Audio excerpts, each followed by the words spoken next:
asxaabta waa berimeed iyo ku soo dhowaada sheekadii cusbeed libin jacayl qaybteedii 17aad fali sidii u socotay ayay si toos xaafadda u soo abaartay waxaana ilinka weli ku sugayay mursal oo ay iyada ku tiri isug mursal ma isaga baxaya tani janno ayay u aheedee halkii ay isaga iyo yasmiin fadhiyeen markii ay falis u soo dhowaatay ayay ku tiri maasha allah mucaashiqiinta waa isugayseen haye yasmiin sawtu adiga nagu yiri isuga maxaa kale falis alla kaalaya fadhigiina waa qaldan yahay bal fiiri inta idin dhaxayso ma sidaan ayaa mucaashiqiin ku tihiin falis in ay dhexdooda fadhiisatay ayay ku tiri falis haya bal arka dhexdiina ayaa qof geli karaa jacaylkaaba dhaxan ku disheen mursal inta uu qosle ayaa uu yiri mursal caabo farxadda waa laga dareemayaa haye maxaa soo kordhay falis yaanan meel kale hadalka la ii saarine maxay tahay sababta aad u kala fogaanaysaan miyaadan maxabbada jacaylka idin hayn yasmiin haye caabo ma annaga mashquul naga dhiganaysaa falis maya yaska wallaahi looma baahna fogaanshaha xadkan ah shaydaan inuu dhexdiina galo ayaad u sahlaysaan yasmiin hadda shaydaanka waa adiga ee naga bax mar kaliya ayaa la wada qoslay falis horta mursalo walaashay kole bil ka badan waad wada socotaan ka waran jacaylka ma la ashqaraartay mise weli kuma liqin mursal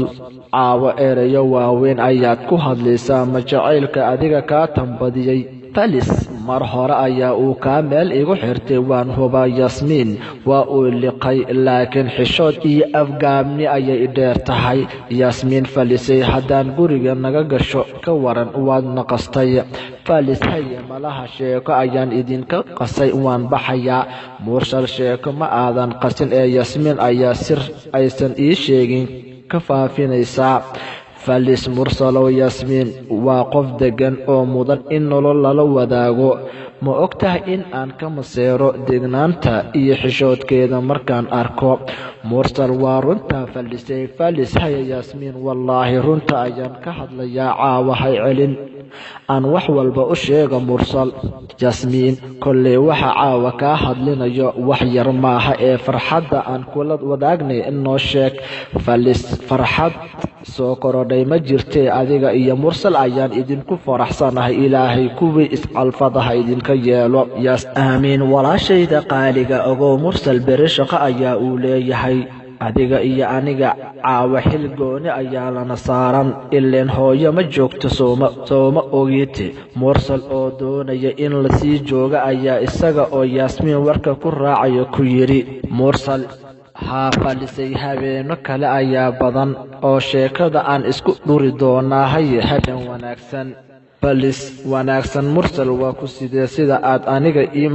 macsalaameynaysid miyaad xabiibtaada aad habeen wanaagsan u leedahay miyaadan odhanaynin caawo igu riyow oo qalbiga igu hay inta uusan mursal jawaabin ayaa yasmiin soo jiiday oo guriga gelisay mursal isaga oo qoslaya ayaa uu xaafadiisa aaday sidii hablihii gurigooda ku galeen waa mar iyo dhif in fursadahaaga ay noqdaan kuwo kuu hiiliya saakan aqbar wanaagsan ayaa u soo yeeray faliska oo ahaa in habeen kale ay maqnaan doonaan reerka oo tacsiyada la go'aamiya in lasoo gabagabeeyo iyadoo markii hore hooyo maryan soo jeedisay in xamar tacsida lagu dhigo hooyo mukulo oo ahayd abtigeesay hooyadiisna la kaxeeyo walow hooyo maryan iyo geese aysan habraha ka wada dhalin oo ay oday wadaag oo keliya ay yihiin aabe warsamo iyo wiilkiisana waxa ay go'aansadeen in ay sii joogaan waxayna tani fursad fiican u noqotay falis oo habeen kale ay saaxiibkii nafteeda ay kulmi karaan balse kulanka sidii hore markaan waa ka badashay oo waxay yasmiin ku casuuntay xaafadooda weliba gurigooda waana ay u sheegtay yasmiin oo ku tiri caawa waxaan rabaa in dumaashiga aan ku baro walow yasmiin aysan warkaan ku farxin haddana ma doonaynin in farxadda falis ay caqabad ku noqoto asxaabta waa berimeedya la socdaa jibcada dambe hadduu eebba idma qaybtii 18aad ee sheekadii libin jacayl